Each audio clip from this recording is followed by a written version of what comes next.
हरे कृष्णा। आप सभी भक्तजनों का स्वागत है आज के सत्र में। सत्र का शुभारंभ हम पहले जगत गुरु श्रील प्रभुपाद जी की आज की डेली कोट के साथ करेंगे। तो आज है 28 तारीख। कोट आप लोगों के सामने है। हमारी हथेलियों पर हमारे भाग्य को दर्शाते कुछ चिन्ह होते हैं। इसी प्रकार परम भगवान के चरण कमलों पर कुछ विशेष चिन्ह हैं जो केवल उन्हीं में पाए जाते हैं, अन्य किसी साधारण जीव में नहीं।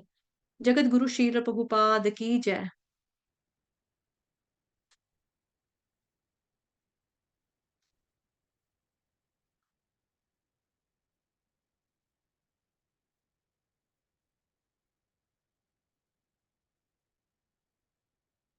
आई थिंक प्रीता माता जी का डिस्कनेक्ट हो गया है, कुछ हुआ है प्रॉब्लम।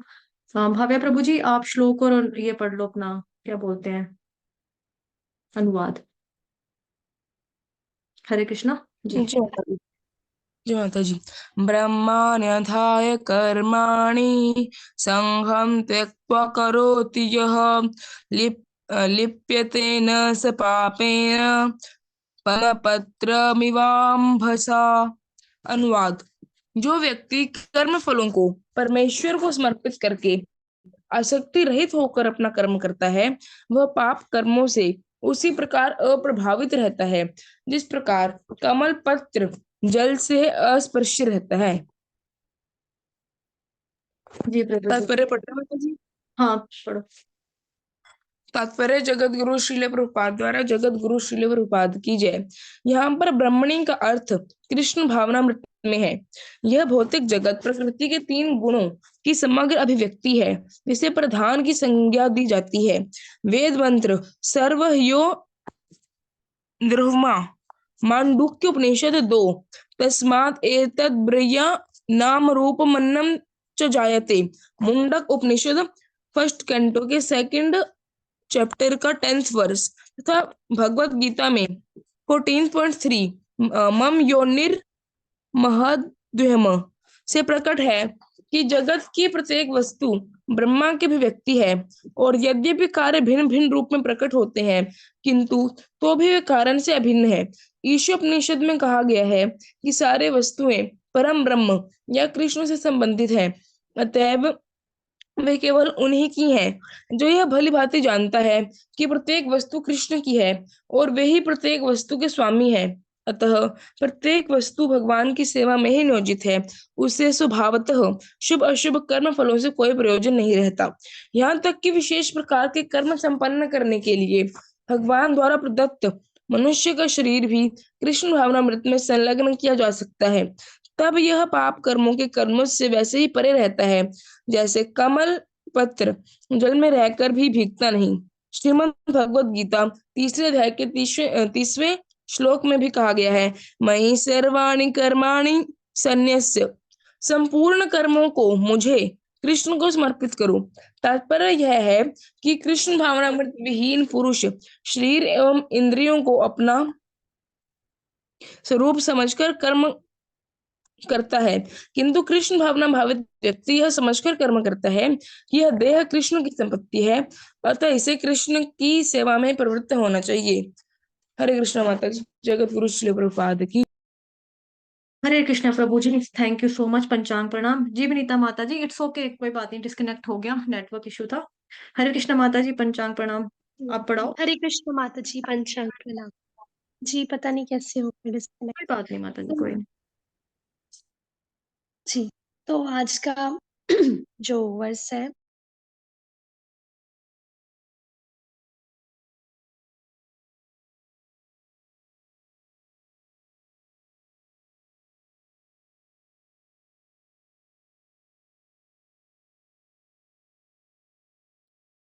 जी, तो आज का जो वर्ष है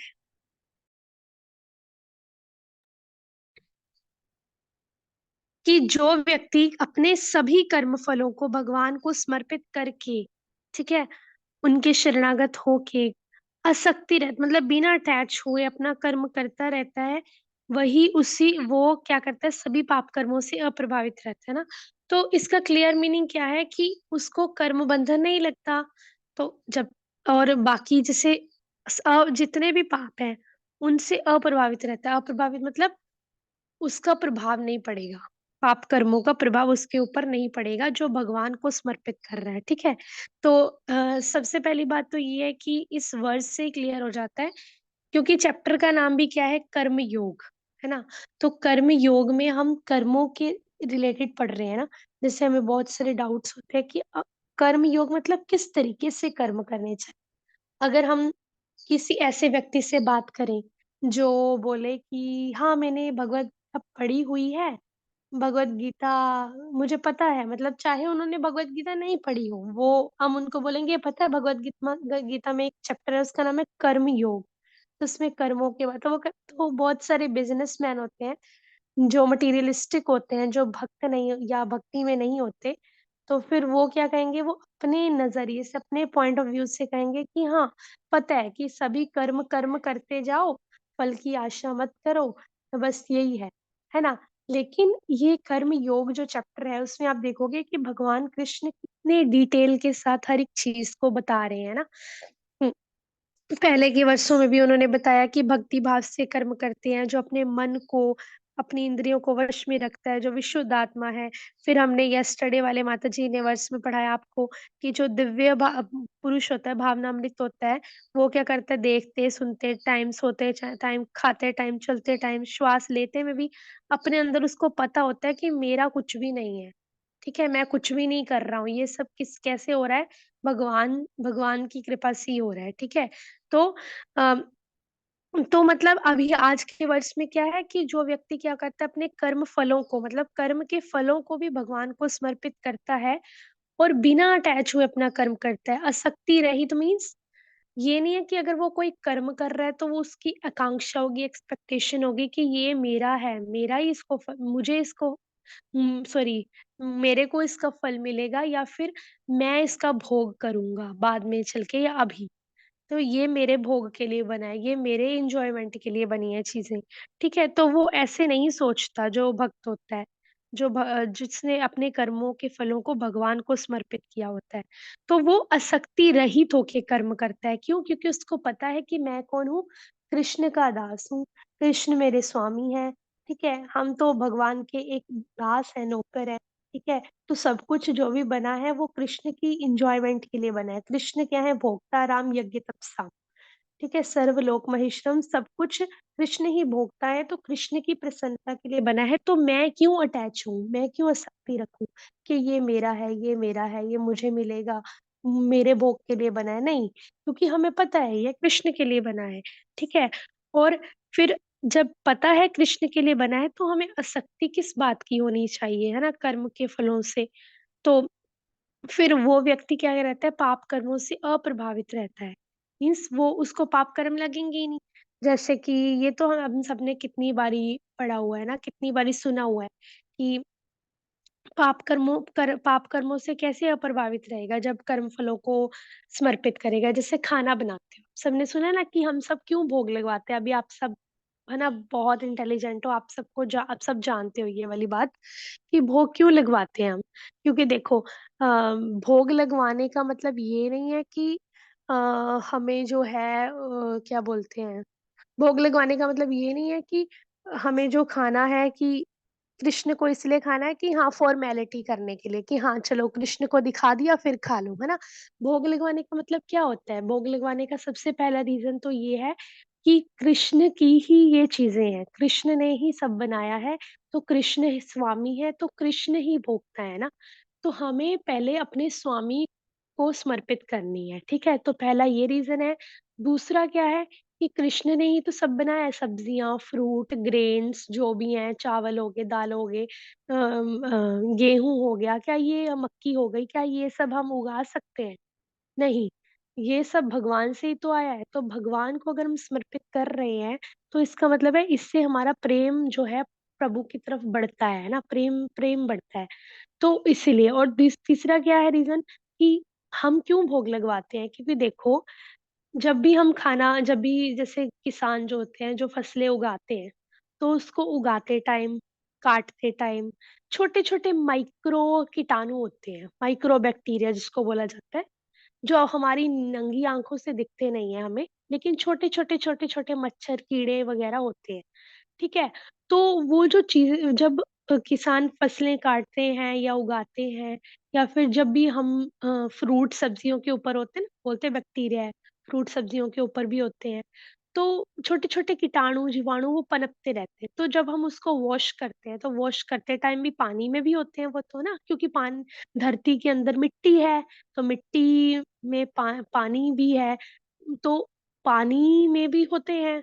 तो पानी के अंदर जब भी हम फ्रूट सब्जियों को वॉश करते हैं, तो वो उसके ऊपर भी आते हैं।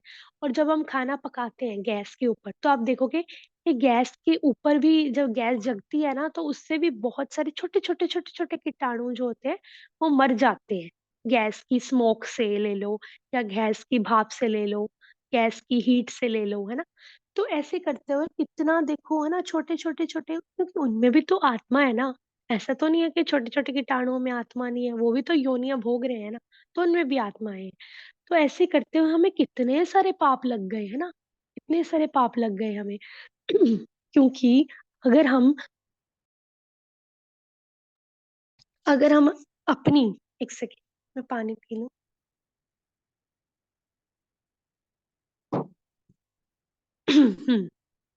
कि अगर हम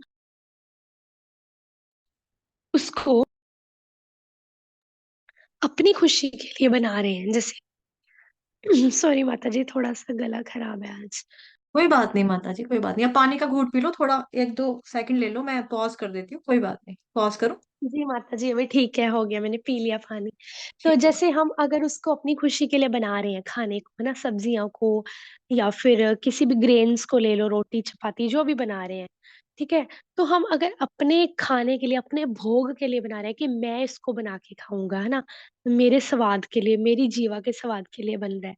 तो हम जो भी उस खाने को जब हम ग्रहण करते हैं, तो हमारे अंदर पाप चले गए ना, क्योंकि उसको वो फसल काटते वक़्त, बनाते वक़्त, धोते वक़्त, कुक करते वक़्त जितने भी कीटाणु, जीवाणु छोटे-छोटे मरे, तो उसका पाप तो हमें लग गया ना, है ना? जाने-अनजाने में किया, हमने जानबूझ के नहीं मारा, लेकिन पाप कर्म के बंधन पड़ गया ना हमें। तो इसीलिए, क्योंकि हमने वो कृष्ण को भी ऑफ़र नहीं किया, हमने भगवान के बारे में भी नहीं सोचा, तो हमें क्या, हम क्यों भोग प्रभुपाद जी हमेशा कहते थे कि हमें क्या करना है, हमें एक वीगन का कांसेप्ट आया था कि क्या हमें वीगन बन जाना चाहिए पूरी तरह से, कि गऊ माता का दूध भी नहीं पीना, मिठाई भी नहीं खानी, मतलब दूध से बनी कोई भी वस्तुएं ग्रहण नहीं करनी, पनीर नहीं खाना, मिठाई नहीं खानी, खीर नहीं खानी, है ना? दूध वाली कोई भी वस्तु यूज़ ही नहीं करनी, घी भी नहीं यूज़ करना काऊ का, ठीक है? तो ऐसा वीगन कॉन्सेप्ट, तो आप देखोगे ये वीगन फिलॉसफी है जो, वो बाहर से आई है, फॉरेन वेस्टर्न कल्चर से आई है। लेकिन प्रभुपाद जी हमेशा कहते थे, ना हमें वेजिटेरियन बनना है, ना हमें नॉन वेजिटेरियन बनना है, ना हमें वीगन बनना है, हमें क्या बनना है? कृष्णाटेरियन बनना है। कृष्णाटेरियन मीन्स कृष्ण को ऑफर किया हो प्रसादम ही पाना है। तो जब हम कृष्ण को ऑफर किया हो प्रसादम पाएँगे, तो हमें तो कर्मों के पाप कर्मों का बंधन में पड़ेंगे ही नहीं ना, है ना? उसका जो हमें पाप कर्म है, उससे अप्रभावित रहेंगे हम ऑटोमैटिकली। क्यों? क्योंकि हम जो है हर एक वस्तु को अपने स्वामी को ग्रहण करके खा रहे हैं। क्योंकि आप देखोगे कि ये जो वीगन कांसेप्ट है, जो बहुत चला है आज के टाइम में, उसमें आप देखोगे कि वीगन जो लोग बन रहे हैं, जैसे कि जो लोग पनीर नहीं खाते, मिठाई नहीं खाते, खीर नहीं खाते, उनका क्या मानना है कि हम खाएँगे तो ओनली वीगन चीज़ें, मतलब जिसमें दूध नहीं है। लेकिन उसमें भी आप देखोगे कि उनका अपना सेल्फिश रीज़न है। क्यों? क्योंकि वो बाकी वस्तुएँ तो खा रहे हैं, लेकिन किसके लिए खा रहे हैं? अपने आप को, अपनी जीवा को सैटिस्फाई करने के लिए। लेकिन अगर हम ये सोचते हैं कि ये जो मिठाइयाँ हैं, ये जो दूध है, ये भी हम कृष्ण को समर्पित कर रहे हैं, तो उसमें जो भी कष्ट निकला है, जो भी दर्द हुआ है, या जिस भी पेनफुल प्रोसेस से वो एनिमल निकला है, या गऊ माता निकली है, ठीक है? पेनफुल प्रोसेस से, ठीक है? तो वो भी तो भगवान को ही समर्पित हो गया ना। ये देखो आप, अगर आप दूध की मिठाई बना रहे हो, खीर बना रहे हो, दूध का भोग लगवा रहे हो, अगर आपने भगवान को समर्पित कर दिया, भगवान को भोग लगवा दिया, तो देखो गौ माता भी भगवान की सेवा में लग गई है ना। जो लोग ये बोलते हैं कि गौ गौ माता का कुछ भी नहीं खाएँगे, हम दूध भी नहीं टच करेंगे, है ना? ये वीगन कॉन्सेप्ट चला है। ठीक है, नो डाउट अच्छी बात है, उनमें जीवित दया वो सोचते हैं, लेकिन वो ये चीज़ तो भूल जाते हैं ना कि अगर आप गऊ की बनी हुई कोई दूध भगवान को समर्पित कर रहे हो, गऊ का बना हुआ कोई मिठाई भगवान को समर्पित कर रहे हो, तो भगवान की सेवा में लगने से वो गऊ माता की भी सेवा हो गई। तो गऊ माता का तो वैसे ही उद्धार हो जाए। गऊ माता तो नो डाउट भगवान की ही है ऑलरेडी, ठीक है? इसीलिए भगवान के धाम का नाम भी क्या है? गोलोक धाम। गऊ माता के ऊपर ना गोलोक धाम। तो कहने का मतलब ये है कि जिस भी आप अ, जो भी आप वस्तु को भगवान की सेवा में समर्पित कर रहे हो, वो क्या है पाप से रहित हो गई। तो मतलब उसका जो पाप है, वो पाप वाला जो पार्ट है वो हट गया। इवन कि वो किसमें कन्वर्ट हो गई? वो प्रसादम में, अमृत में कन्वर्ट हो गई। क्योंकि भगवान जो है वो दिव्य है, ट्रांसेंडेंटल है ना। तो भगवान के मुख में क्या आँखों से भी अगर भगवान ने स्पर्श कर लिया किसी वस्तु को, तो वो प्रसादम बन जाती है ना। श्रीमद् भागवतम में क्या लिखा है कि भगवान कृष्ण जो हैं अ, अपनी आँखों से भी खा सकते हैं, अपने नाक से भी, कानों से भी खा सकते हैं, अपने मुख से देख भी सकते हैं, है ना? और भगवान की एक आँख अगर थोड़ी-सी भी दृष्टि पड़ गई हमारे भोग के ऊपर, तो दैट मीन्स क्या है कि भगवान ने उसको ग्रहण कर लिया, वो प्रसादम में कन्वर्ट हो जाती है ना, क्योंकि भगवान है वो, कोई हमारे जैसे इंसान नहीं है, तो इसीलिए भगवान जो है वो दिव्य है। भगवान की थोड़ी-सी दृष्टि मात्र से जो प्रसाद है वो अमृत बन जाता है। तो कहने का मतलब ये है कि पाप कर्मों के फलों से हम कैसे अप्रभावित रह सकते हैं, हर एक वस्तु को भगवान को समर्पित करके। जैसे कि मान लो हम कपड़े लेकर आए हैं, तो अगर हम कपड़े पहन रहे हैं लाके कि अरे वाह! मेरे को तो ये बहुत सुंदर लगा है सूट, मैं तो ये पहनूँगा। तो हमने लाए, हमने पहन लिया फटाफट से। तो उसमें भी हमने अपना देखा ना कि मुझे ये अच्छा लगा है तो मैं पहन लिया बस। लेकिन अगर हम उसी उसी कपड़े को भगवान को टच करवा के पहन रहे हैं, हाँ? ऐसे होता है ना बहुत सारे घरों में, हमारी मम्मियाँ जो होती हैं वो शुरू से हमें ऐसे करवाती हैं कि बेटा तुम नया कपड़ा पहले भगवान को तो लगवा दो फिर पहनना। मेरे मम्मा भी जब शुरू से मुझे छोटे होते से कहते थे, जा पहले भगवान जी को लगवा के आ कपड़ा। मैं सोचती थी कपड़ा क्यों लगवा के आऊँ भगवान को? अभी भी मेरे मम्मा जो होते हैं जब भी कोई नया कपड़ा आता है घर पे तो मेरे मम्मा पूछते हैं, भगवान को लगवाया कपड़ा? तो मैं सोचती थी छोटे होते कि भगवान को कपड़ा लगवाने का क्या मतलब है? क्या भगवान कपड़ा थोड़ी खाते हैं? अभी मुझे समझ में आया कि ऐसे क्यों बोला जाता था कि कपड़ा भगवान को लगवा के आ, कि मीन्स भगवान को समर्पित करो पहले, कि भगवान जी ये आपसे आया है, तो ये आपका ही है, ठीक है? हाँ, तो माताजी बोल रहे हैं कि उनके मम्मा भी कह रहे हैं। तो ठीक है, ये पुराने टाइम में बहुत होता था। अभी आज के टाइम में बहुत सारी चीज़ें बदल गई हैं, पर पहले के टाइम में जो पेरेंट्स होते थे, वो हर एक चीज़ को बहुत डीप वे में कहते थे, है ना? तो हमें उसका उसकी चीज़ें अब समझ आ रही हैं जा कि हर एक चीज़ को हमें भगवान को समर्पित करेंगे ना, कि भगवान ये जो मैं कपड़ा पहनने जा रहा हूँ ना, अगर आप ये भी बोलोगे ना भगवान से, आज के बाद आप डिसाइड कर लो कि अगर आप भगवान को नया कपड़ा टच नहीं करते हो, तो आप भगवान को नया कपड़ा टच करोगे, फिर उसको पहनोगे।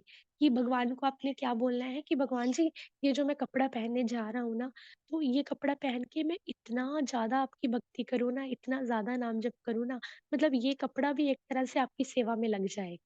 ठीक है? इस तरीके से जब आप प्रेयर करोगे ना, तो आप देखना कि जब भी आप वो कपड़े पहनोगे, आप रियलाइज़ करोगे आप सच में बहुत ज़्यादा अच्छे से भक्ति कर रहे हो, ठीक है? और ये कपड़ा पहन के मैं आपके धाम को आऊँ, ये कपड़ा पहन के मैं ज़्यादा से ज़्यादा आपके मंदिर को जाऊँ, आपकी सेवा करूँ, ठीक है? इस तरीके से आप प्रेयर कर सकते हो। तो मेरे को एक इस्कॉन में माताजी ने बोला था कि एक प्रभु जी थे, वो जब नई चप्पल भी लाते थे ना, तो चप्पल में ऐसे भगवान को लगाते नहीं थे, मंदिर के दूर खड़े रह के भगवान को बोलते, हे भगवान ये मैं चप्पल लेकर आया हूँ, ये भी मैं आपके समर्पित कर रहा हूँ। मतलब इतना उनका डेडिकेशन भाव बताया ना माता जी ने, कि वो हर एक वस्तु को जो भी वस्तु लाते थे, छोटी से छोटी सुई भी, वो भी भगवान जी को समर्पित करते थे, कि कहीं मुझे इसके पाप का बंधन कर्म ना लग जाए, बंधन में ना पड़ जाऊँ। क्योंकि भगवान मेरे स्वामी है ना, तो मैं भगवान को दिखा के यूज़ करूँगा। तो वो उनका ऐसी जो है मेंटालिटी थी, ऐसी उनकी क्या बोलते हैं कॉन्शियसनेस थी। कि हर एक वस्तु लाने के बाद उनके माइंड में भगवान का जरूर स्मरण आता था कि मैं भगवान को समर्पित करूंगा पहले। ठीक है। तो थोड़ा सा तात्पर्य देख लेते हैं फिर से। यहाँ पे क्या लिखा है, यहाँ पर ब्राह्मणी का अर्थ यानी कृष्ण भावनामृत में है। भौतिक जगत के 3 गुणों की समग्र अभिव्यक्ति है जिसे प्रधान की संज्ञा दी जाती है। उसके बाद क्या है, मांडुक्य उपनिषद अलग अलग शास्त्रों में बताया है, वेद शास्त्रों में।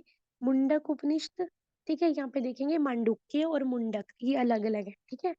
उपनिषद तथा भगवत गीता में क्या कहा गया है, भगवत गीता से प्रकट है कि ये जगत की प्रत्येक वस्तु ब्रह्म की अभिव्यक्ति है, और यद्यपि कार्य भिन्न भिन्न रूप में प्रकट होते हैं किंतु तो भी वह कारण से अभिन्न है।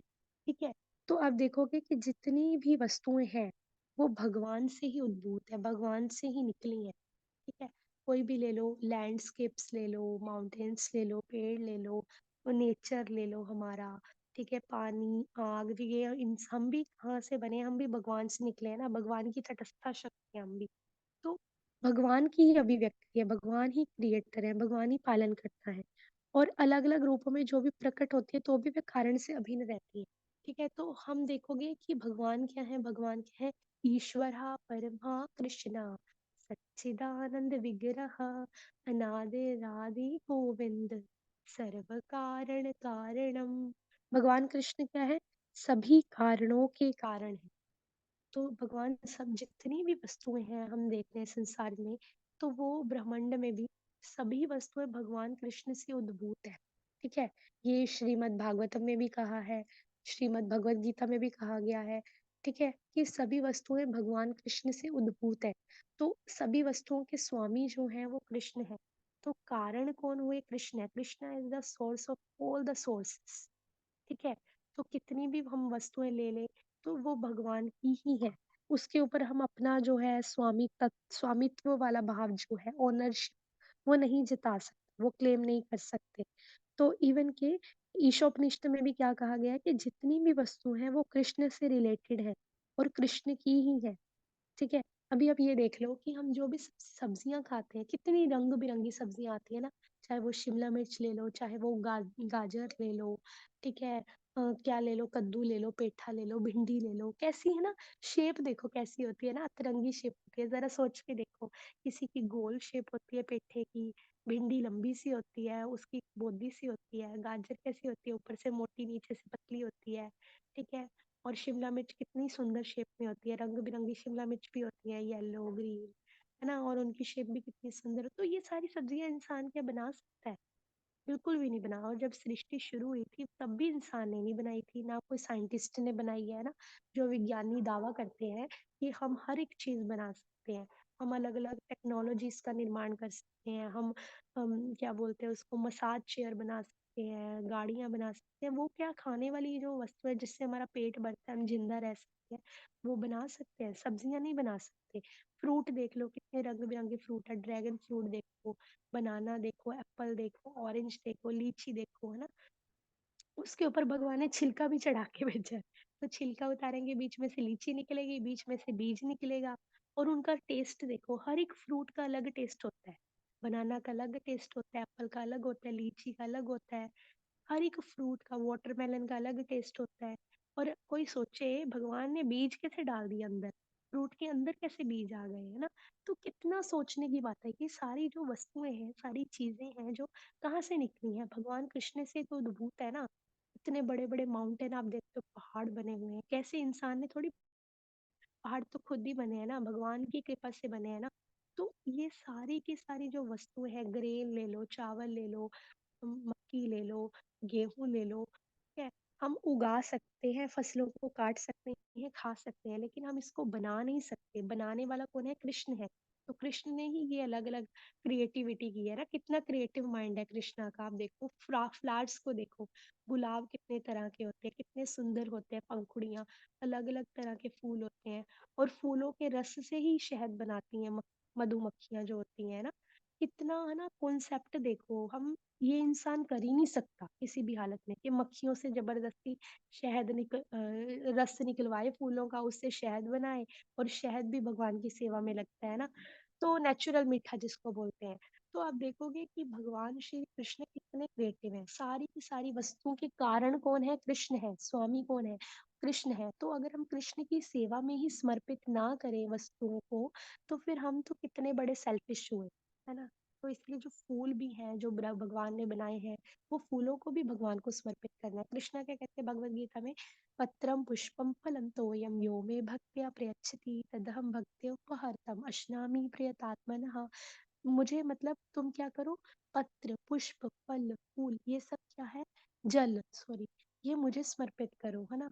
तो समर्पित करो का मतलब क्या है, क्यों बोला है भगवान श्री कृष्ण ने ऐसा कि मुझे समर्पित करो।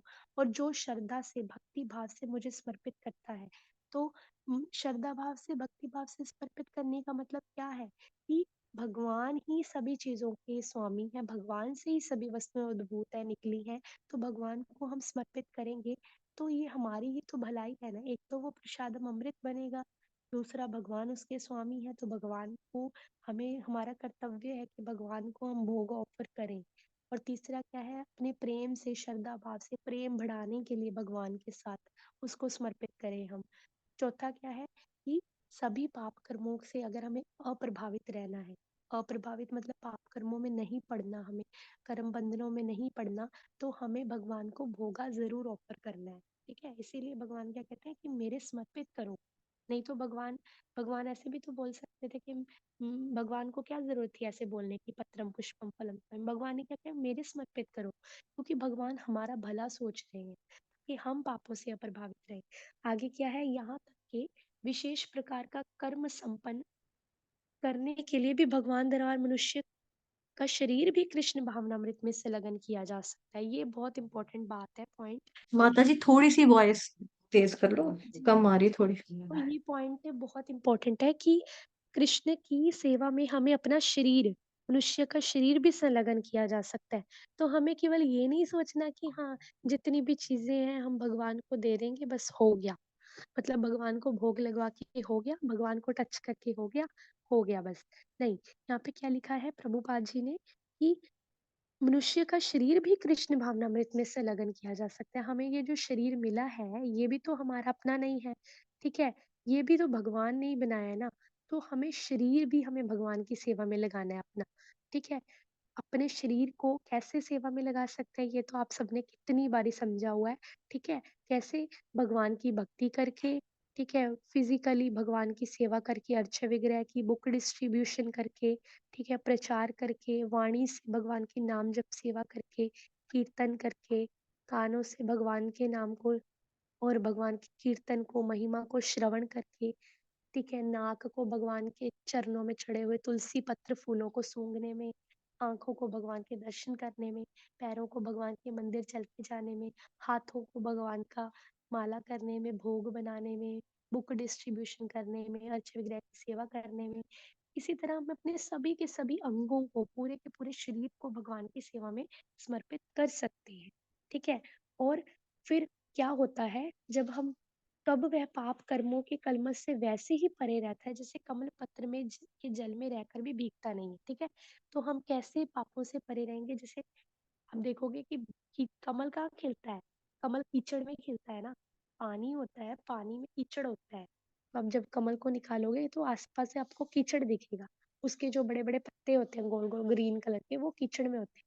लेकिन कमल का फूल देखो कितना सुंदर लगता है, पिंक पिंक कलर का, ऊपर से कितना पर्ल जैसे लगता है, उसके ऊपर पानी की बूंद ऐसे लगते हैं जैसे मोती गिरा पड़े। तो आप कमल का फूल निकालोगे कितना साफ सुथरा होता है, कितना सुंदर लगता है देख। ऐसा तो नहीं कीचड़ से भरा होता है कमल का, नहीं होता ना। तो वैसे ही कीचड़ में रहते हुए भी कमल जो है इतना सुंदर तरीके से खिला रहता है। वैसे ही हम भी इस भौतिक संसार में जहाँ पे इतने सारे पाप कर्मों की प्रधानता है, कहीं पे गौ माता का हत्या हो रही है, वध हो रहा है, कहीं पे सुअर को मार के उसका मीट खा रहे हैं लोग, बक, बेचारी बकरियों को, मुर्गियों को मार के उसका मीट खा रहे हैं। माता जी वॉइस कम हो रही है आपकी, माता जी माइक थोड़ा अभी आ रही पास है? कर लो। हाँ आ रही है लेकिन हल्की हल्की आ रही, कम कम आ रही जी, है। तो जैसे आप देखोगे कि कितनी पापों पापों की प्रधानता है हमारे संसार में, है ना, कि पशु हत्या हो रही है, पशु वध हो रहा है, पशु हत्या हो रही है, ठीक है। दूसरों के साथ गलत हो रहा है ना, दूसरों की मतलब किसी के साथ किसी को लूटा जा रहा है, किसी के साथ करप्शन हो रहा है, कोई किसी को मार रहा है, हर एक जगह गलत गलत चीजें हो रही हैं संसार में। तो उसमें रहते हुए, इस भौतिक संसार में रहते हुए भी अगर हम अपने आप को भगवान को समर्पित करेंगे, मतलब भगवान के शरणागत होंगे और हर एक वस्तु को भगवान की सेवा में लगाएंगे, तो दैट मीन्स क्या होगा कि हम पाप कर्मों से अप्रभावित रहेंगे। जैसे कमल कीचड़ से अप्रभावित रहता है, ठीक है। तो भगवान क्या कहते हैं भगवत गीता में 3.30 में, मयि सर्वाणि कर्माणि सन्यस्य, ठीक है। भगवान क्या कहते हैं कि संपूर्ण कर्मों को मुझे यानी कृष्ण को समर्पित करो। तो कृष्ण खुद कह रहे हैं कि मुझे समर्पित करो ताकि तुम पापों से अप्रभावित रह सको और तुम मेरे पास वापस आ सको। तो इसका तात्पर्य क्या है कि हमें अपनी सभी इंद्रियों को भगवान की सेवा में लगानी है।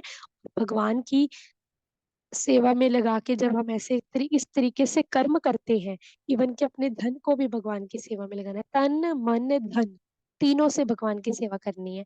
और ये जानते हुए कि कृष्ण की संपत्ति है, एवरीथिंग बिलोंग्स टू कृष्णा, और जीव का क्या आइडेंटिटी है, कृष्ण का दास।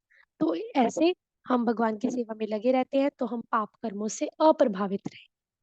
हरे कृष्णा सभी भक्तों को। जी माता जी, आप ऐड करो। हरे कृष्णा। थैंक यू माता जी। हम्म,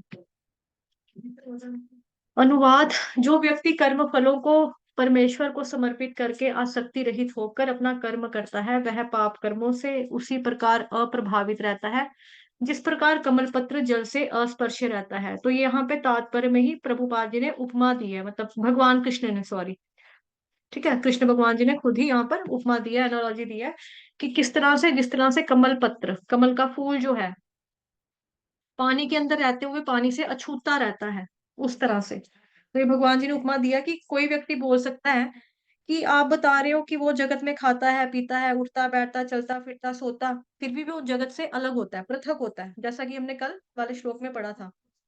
तो भगवान जी कोई एग्जाम्पल बता दो कि ऐसा कौन सा व्यक्ति है। तो भगवान ने यहाँ पर लास्ट श्लोक को कंटिन्यू करते हुए यहाँ पर भगवान ने एग्जाम्पल दे दी, उपमा दे दी है कमल के पत्ते की, कमल फूल की। भगवान कह रहे हैं कि जिस प्रकार से कमल पत्र जल से अस्पृश्य रहता है, मतलब कमल जल में रहता है लेकिन जल का नहीं होकर रहता है, वो पानी का नहीं है ना, पानी का नहीं होकर रहता, जल के ऊपर रहता है, जल से प्रभावित नहीं होता। ऐसा क्यों होता है? क्योंकि कमल का जो पत्ता होता है उस पर वैक्स की कवरिंग होती है। आपने देखा होगा ना, जब कमल के फूल के ऊपर पानी की बूंदें डालेंगे मोटी मोटी सी हो जाती हैं, मतलब कटी पटी सी मोटी मोटी सी आ जाती है, वहां पे तो वैक्स की कवरिंग होती है। इसीलिए भले ही वो पानी में होता है लेकिन जल में रहते हुए भी वो पानी से अछूता रहता है, पानी में कभी डूबता नहीं है, पानी के ऊपर ही होता है वो। और जल में मान लो कि हल्का सा डूबा हुआ भी है तो भी जल जो होता है उसके अंदर घुस नहीं पाता। कारण क्योंकि उसके ऊपर वैक्स की कवरिंग है। जैसे तार होती है ना, तो तार के अंदर करंट होती है, लेकिन अगर वो इंसुलेटेड होगी तो आप उस वायर को छुएंगे तो आपको करंट नहीं लगेगी। लेकिन अगर नंगी तार है बिल्कुल ही, अगर आप उसको वायर को सीधा हाथ लगा दिया आपने तो करंट पड़ेगी। तो इंसुलेशन है, इसलिए डिटैचमेंट की, इंसुलेशन की वजह से अब जब कर्मों वाली वायर को हम छुएंगे तो हमको करंट नहीं लगेगा। ठीक है। तो ये उपमा भगवान जी ने बहुत सुंदर दी है। अब ये जो एग्जाम्पल दिया भगवान जी को, भगवान जी ने, इसको देखेंगे कि भले ही जो कमल है और जो कमल की पत्ती होती है जो पानी के अंदर होती है, अगर पानी का लेवल बढ़ जाता है ना तो बाकी जो फूल पत्ते होते हैं वो डूब जाते हैं, कि भाई पानी का लेवल बहुत बढ़ गया तो हम नीचे आ गए, अब डूब गए हम। लेकिन जो कमल का पत्ता होता है, कमल का फूल होता है, वो कभी डूबता नहीं है, क्योंकि उसके ऊपर वैक्स कवरिंग है, उसकी वजह से वो ऊपर रहता है, कि पानी का लेवल बढ़ भी जाए तो भी वो ऊपर हो जाएगा। यानी कि जगत के अंदर उतार चढ़ाव आते ही रहेंगे, लेकिन जो व्यक्ति है जो दुनिया में रहता है, लेकिन वो दुनिया का होके नहीं रहता, है ना। लेकिन भौतिक जगत में तो जैसे हम देखेंगे तो उल्टा ही होता है। फिल्म का गाना भी ना, वो तेरे होके रहेंगे, दिल जिद पे अड़ा है, वहां पे तो ऐसी चीजें हैं। लेकिन यहाँ पर क्या बताया जा रहा है कि टोटली, मतलब व्यक्ति दुनिया में है, दुनिया में आपको लगेगा कि दुनिया में रहता है, लेकिन दुनिया में रहते हुए भी वो दुनिया का होके नहीं रहता, दुनिया का होके नहीं रहता, लेकिन दुनिया के ऊपर रहता है। सो भगवान जी का जो भक्त होता है, बेसिकली हमें यहाँ से क्या सीखना है कि जो भगवान जी का भक्त है, मटेरियल वर्ल्ड में रहता है, लेकिन मटेरियली नहीं, वो स्पिरिचुअली रहता है। आध्यात्मिक तौर पे वो रहता है, भक्ति करना, भगवान जी का पवित्र नामों का जप करना, श्रवण करना कथा का, है ना? सेवा करनी भगवान की। तो साथ ही जिस तरह से पानी, मतलब जो कमल का फूल है वो पानी में रहता है, लेकिन पानी से पोषण भी देता है, पानी के ऊपर रहता है, लेकिन पानी भी पोषण देता है उसको।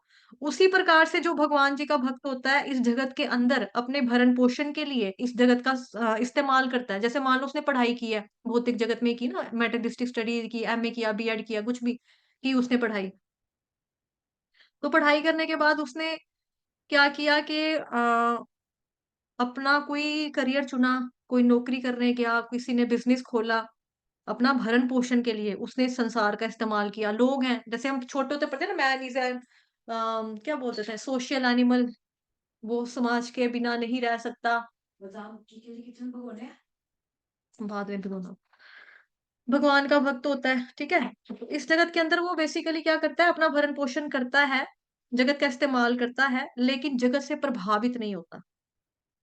हाँ, इस जगत का प्रयोग करेगा वो, अपनी मेंटेनेंस के लिए करेगा। तो इसीलिए संसार में रहते हुए भी वो संसार का पोषण भी लेता है अपने लिए, अपने शरीर के स्वास्थ्य के लिए भी, अपने शरीर को चलाने के लिए भी, लेकिन वो उससे प्रभावित नहीं होता। ये भक्त की एक और खासियत है। तो यहाँ पर बड़ी ही सुंदर भगवान श्री कृष्ण ने जो है उपमा दी, एनालॉजी दी है कमल की और कमल के पत्ते की, कमल के फूल की। तो भक्त जो है दुनिया का होकर, दुनिया में होकर भी दुनिया का नहीं होता। जिस तरह से कमल का जो फूल है, कमल पानी में रहकर भी पानी का नहीं होता। भगवान का भक्त भी संसार में रहते हुए, संसार में कभी भी बंधता नहीं है।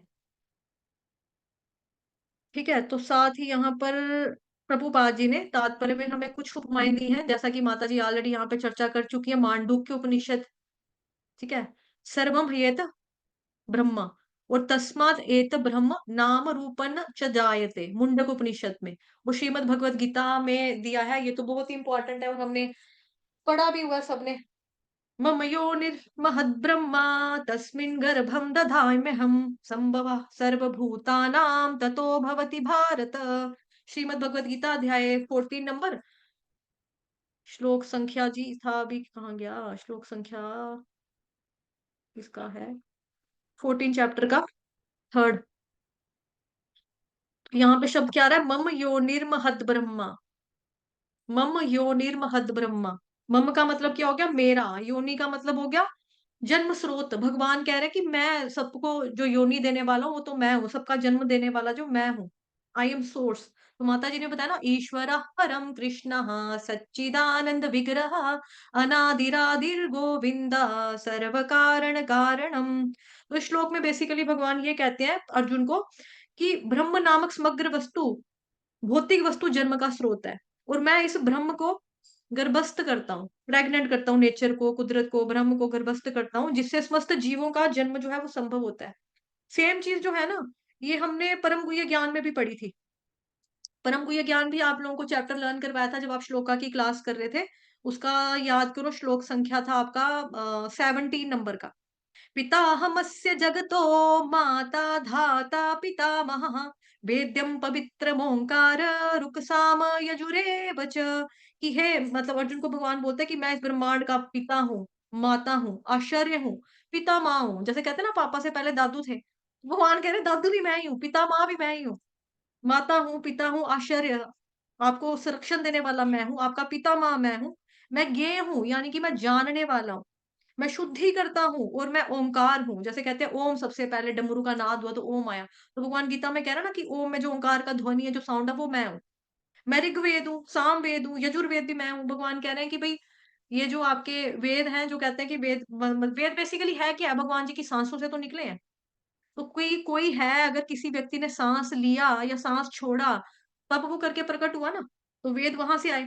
साथ ही श्लोक इसका जो नेक्स्ट वाला ना, 9वें चैप्टर का परम गुह्य ज्ञान का आपका श्लोक संख्या 18वां। गतिर्भर्ता प्रभु साक्षी निवास शरणम सुहृत प्रभव प्रलय स्थानम निधानम बीजमव्ययम, बीजमव्ययम, बीज। भगवान कह रहे मैं ही लक्ष्य हूं, मैं ही पालन करता हूं, मैं ही सबका स्वामी हूं, सभी चीजों का साक्षी भी मैं हूं, मैं ही धाम हूं, मैं ही शरण स्थली हूं, तथा अत्यंत प्रिय मित्र भी मैं हूं। मैं सृष्टि तथा प्रलय, सबका आधार, सबका आश्चर्य तथा अविनाशी बीज भी हूं। ऐसा बीज हूं जो कभी खत्म नहीं होता, अविनाशी बीज। निधानम बीजम अव्ययम, ये भगवान बता रहे हैं।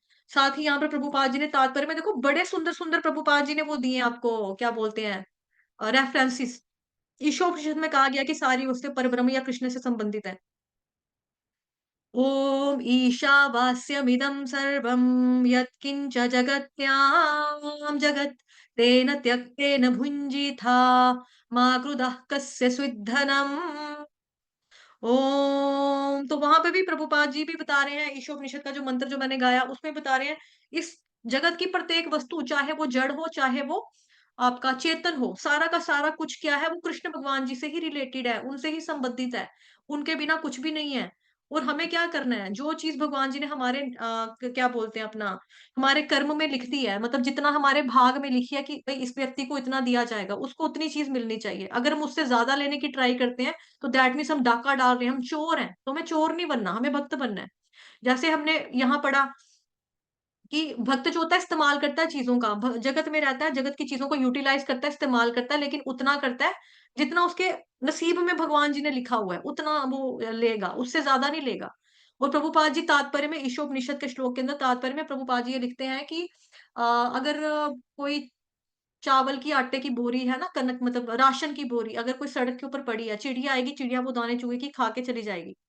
फिर आपका बंदर आएगा, वो एक मुट्ठी खाएगा, एक मुट्ठी भरेगा, वो भी निकल जाएगा। इंसान आएगा, वो कहेगा पूरा का पूरा चलो टेम्पू शैम्पू कुछ मंगवाता हूँ, पूरा बोरा उठा के गाड़ी में डालो, अपने घर में लेके चलो।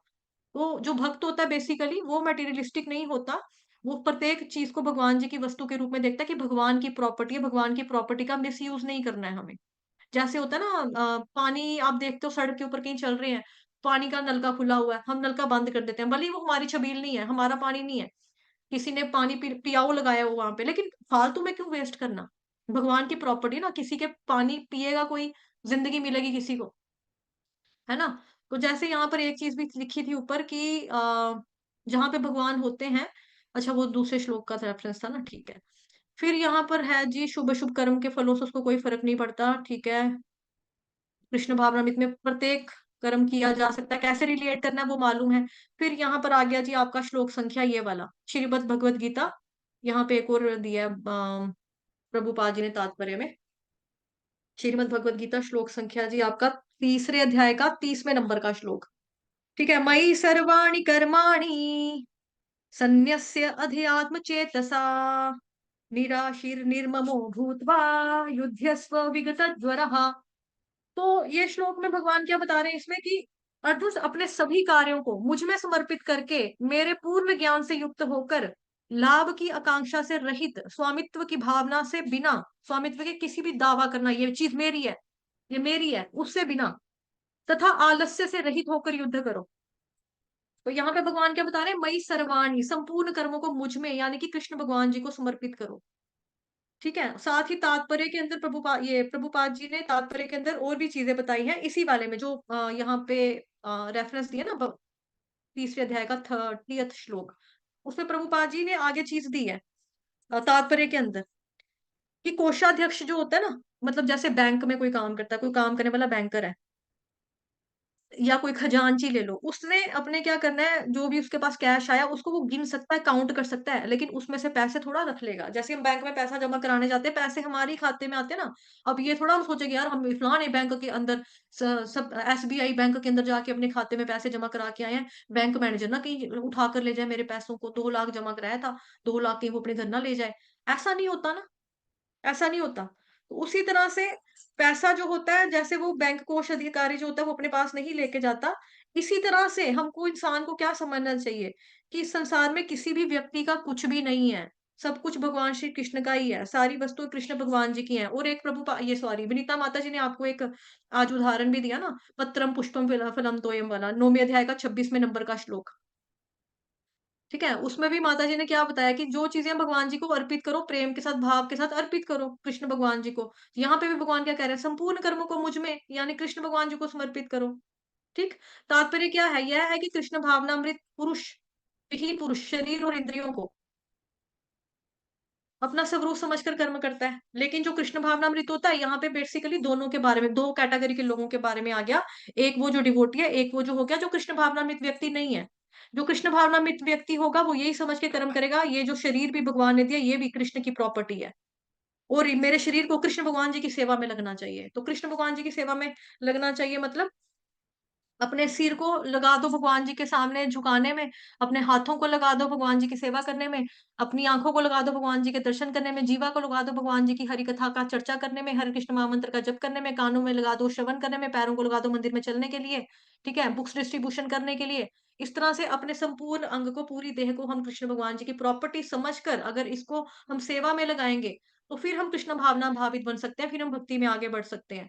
और वो श्लोक भी है ना आपका भक्ति रसामृत सिंधु ग्रंथ का, सर्वोपाधि विनिर्मुक्तम तत्परत्वेन निर्मलम ऋषिकेन ऋषिकेश सेवनम भक्तिरुच्यते। कि मनुष्य को चाहिए अपना संपूर्ण जो भी है भौतिक उपाधियां उसको त्याग करना, कि मैं डॉक्टर हूँ, इंजीनियर हूँ, क्लर्क हूँ, फलान हूँ, ढींग हूँ, ये सारी चीजों को मनुष्य को त्याग कर देना है। उसके बाद उसको अपनी वास्तविक पहचान प्राप्त करनी है कि मैं आत्मा हूँ, मैं शरीर नहीं हूँ। हायर लेवल की क्या होगी कि जीवन स्वरूप है कृष्ण नित्य दास, की मैं भगवान कृष्ण का दास हूँ या दासी हूँ। इस वे में उसको अपनी बॉडी को यानी कि अपनी संपूर्ण इंद्रियों को भगवान श्री कृष्ण की इंद्रियों को संतुष्ट करने में लगाना चाहिए, जो कि कौन है? ऋषिकेन ऋषिकेशन सेवनम भक्ति रुच्यते। उनकी सेवा में हमें लगाना चाहिए, ठीक है? तो अभी के लिए फिलहाल इतना ही। अभी हमने कथा भी करनी है, तो मैं फिर वाञ्छाकल्पतरुभ्यश्च कृपा सिन्धुभैव च पतितनां पावनेभ्यो वैष्णवेभ्यो नमो नमः। अनंत कोटि वैष्णव वृंद की जय, जगत गुरु श्रील प्रभुपाद की जय, श्री कृष्ण चंद्र भगवान की जय, ग्रंथराज श्रीमद् भागवत महापुराण की जय, श्रीमद् भगवद गीता यथारूप की जय, आज के अनंत की जय, आप सभी भक्तों की जय। हरे कृष्ण।